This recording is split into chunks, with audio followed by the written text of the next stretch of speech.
Hi there, this is Citizenkong, and the topic for today is the global warming controversy. Of course, it's only a controversy because the people that don't want to do anything about it call it a controversy, which is a typical tactic for the right-wing anti-science folks that call anything they're against a controversy, like teaching evolution in school.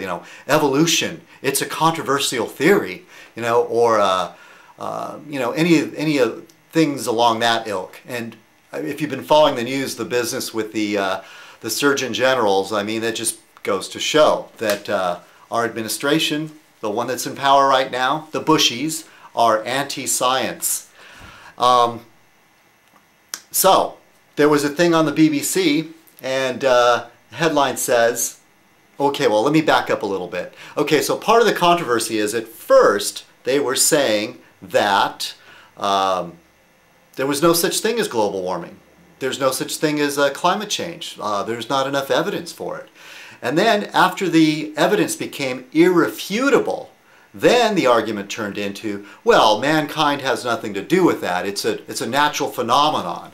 And one of the things that they've been talking about the most lately is that the sun is getting hotter. Oh yeah, it's not anything we're doing. It's the sun is getting hotter.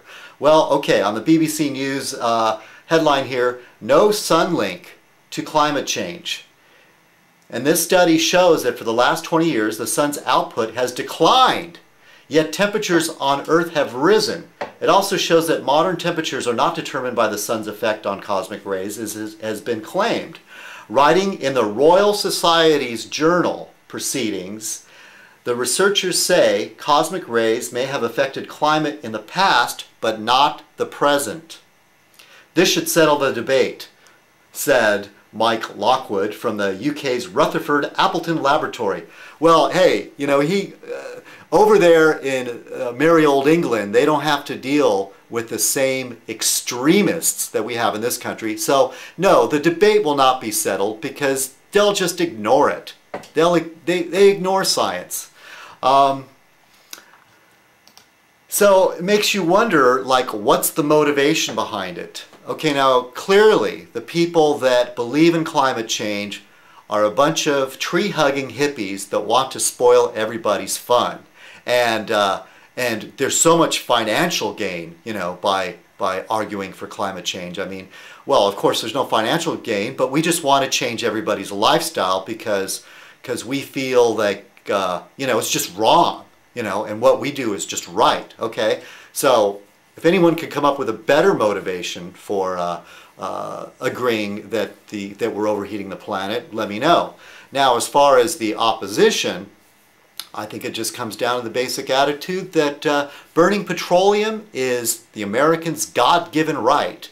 In fact, our founding fathers, when they were tooling around in their 8-cylinder, 12-cylinder vehicles, oh wait, this phenomenon, this tradition of burning gasoline is a 20th century tradition. So it has very little to do with anything our founding fathers had in mind. Where I live, and we call it East County. There's basically that's the conservative part of town.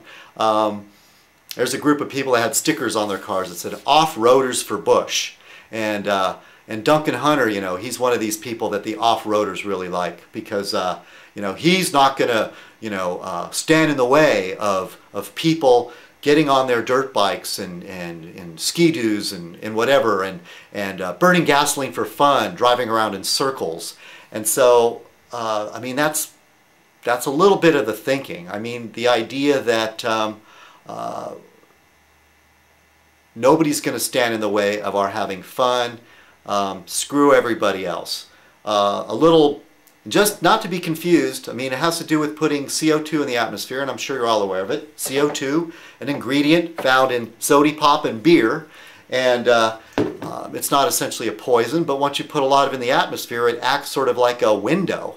The radiation passes through it, heats up the Earth, but the heat doesn't escape back into space, and the more CO2 that is there, the more this happens. This is not to be confused with the hole in the ozone layer, which is an entirely different thing, where the ozone blocks ultraviolet rays, and protects us from turning into sunburnt, cancer-ridden humanoids. Okay, so I think I've made a couple of good points as far as the motivation on one side and the other. I mean, I believe the right-wingers are anti-science, and they're going to do whatever the hell they want to do. But remember, when you talk to somebody, tell them, if they start talking about the sun getting hotter, tell them, no, no, no, no, that is not true. When I was a kid, there was a program on TV called Get Smart, and starring Don Adams, and a couple of the characters were the chief, and his guy that worked for the chief, kind of a secretary, his name was Larrabee, and Larrabee was this total idiot. And there's one episode where Larrabee and the chief get locked in a bank vault, and there's only so much air. They can only survive for so long. Larrabee starts doing calisthenics. And the chief says, Larrabee, what are you doing? You're using up the air.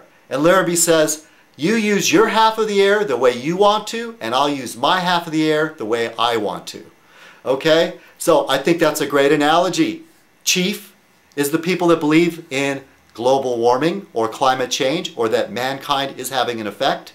And the rest are Larrabees. All right, this is Citizen Kong. Thank you for watching my video. Cheers.